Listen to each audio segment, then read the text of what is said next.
Over these next 7 videos, we're going to be talking about 7 types of leaders. And these are ones that I've experienced in my personal life myself as a developing leader.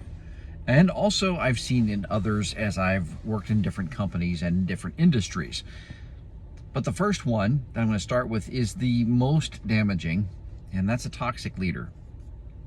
I don't know that I was ever at that level in my career, but I know I have in the past worked for, or worked with, I should say. I've worked with a few who are.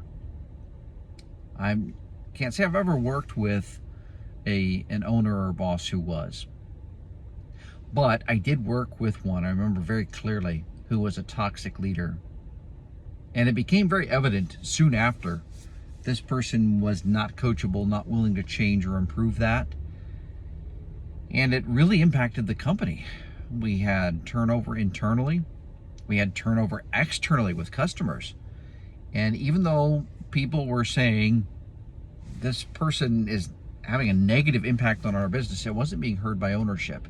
And here are a few reasons why I believe that was the case.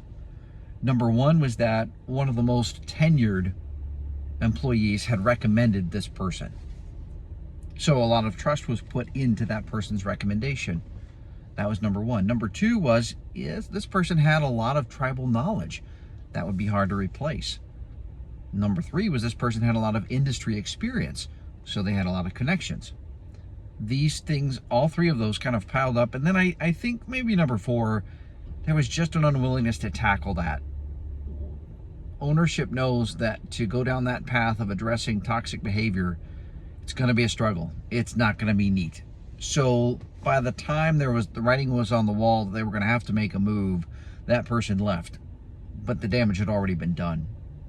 Now let's say that you work alongside a toxic person. You've got a couple options. One is, for the sake of the other people within the company, you do your best to encourage them and to bring tactfully attention to ownership or senior leadership of what's going on. Number two, I would keep your options open. If the company isn't willing to address it, then it's going to negatively impact the whole team and customers as well. Of course, we don't ever want to be this kind of leader. So what are the other 6 types of leaders?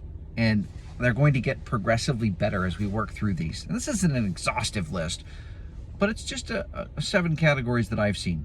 So by all means, do not be a toxic leader and avoid or lessen the impact of those who are.